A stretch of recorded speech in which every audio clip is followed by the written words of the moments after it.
Hi everyone, I'm back, this time with a review of the new Modest Mouse album, An Eraser and a Maze. Modest Mouse is a band that I've been listening to for years at this point.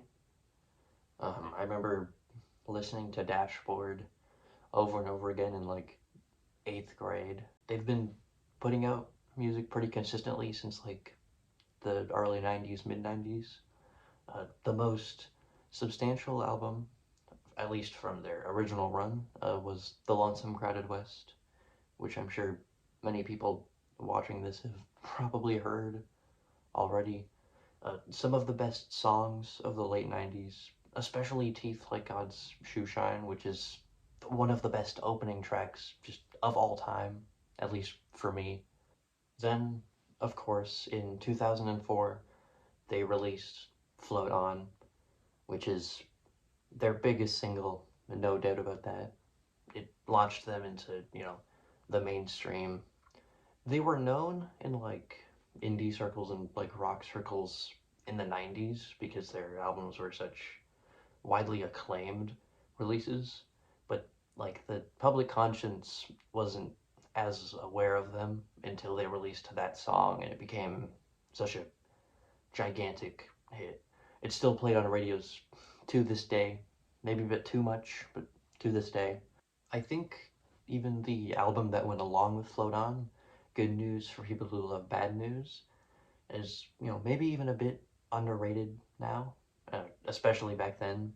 When it came out, people really did not like it because it was maybe a bit poppier than their early stuff and definitely much less raw than even The Moon in Antarctica released just a few years before it. After that point, it was just smooth sailing for the band. Their sales numbers went up. They released a couple more like songs that were, maybe not as big of hits as Float On is and was, but still songs that were playing on the radio sometimes. Even The Golden Casket from 2021, that had a single that I heard quite a few times on the radio, which is surprising for a band that's been going on for as long as Modest Mouse has. But tragically, in 2022, drummer Jeremiah Green died from stage 4 cancer shortly after he announced that he had it publicly. Uh, this was, of course, devastating. Jeremiah was a huge part of the band's identity. A lot of their stuff just would not be the same if he wasn't there. Like, especially Lonesome Crowded West, Trucker's Atlas, some of the best drum fills I've ever heard. That album in general just has some of the best drumming. He was one of my favorite drummers ever. Just, without his very raw, aggressive, but, still very danceable drumming style, it just wasn't the same. That now brings us here, where they released their first album in half a decade. And I have to say, it's a big improvement over the stuff they've been doing in the last, like, decade or so. I get the vibe from this album that uh, Isaac is still, dealing with the grief of loss. And that comes out especially in tracks like Remember Yourself, which is just a gorgeous song all around. Probably my favorite here. It's the second one. Uh, he talks about just kind of feeling like one day he's going to die and he's going to lose everything, but he kind of has to keep a hold of himself. The first track, though, I'm not as big on. It's just a little bit too blown out of an intro for me.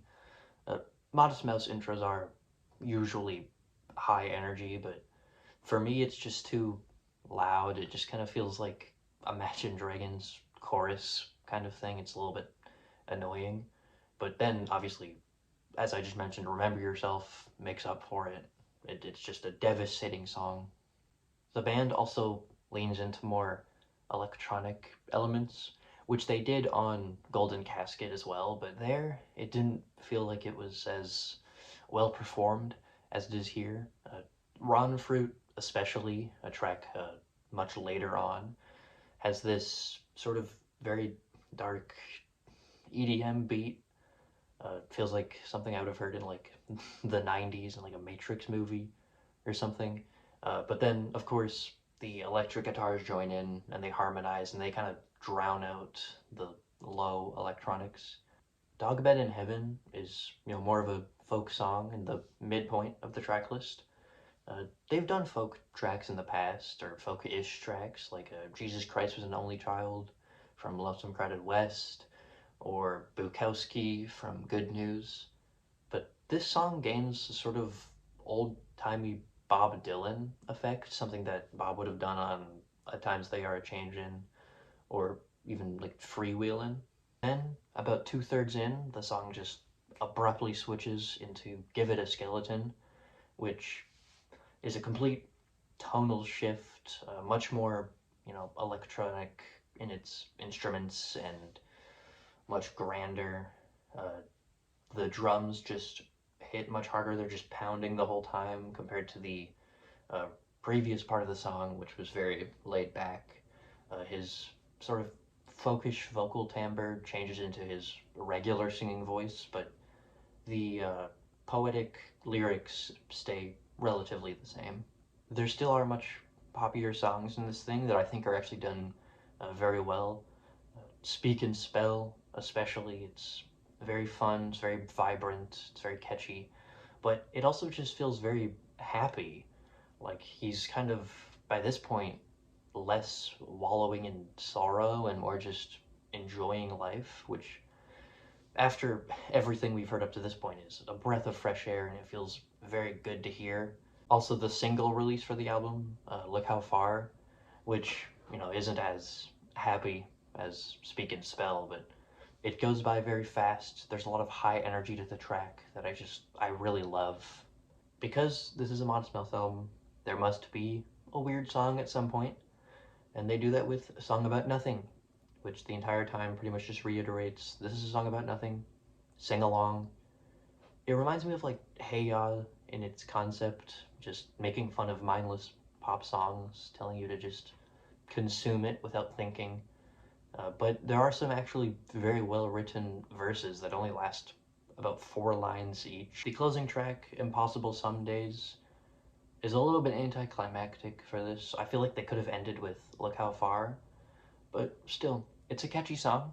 It's a fun song, and it pretty much sums up the ideas of this album that even if things happen, you look towards someday and, just have hope. So, those are my thoughts on this amazing comeback. It's their best in a very long time, at least for me. Very happy with it. Thinking like an 8. Yeah, I'm good with that score. What do you think of it? Do you love it? Do you despise it? Let me know. That's about it. See ya.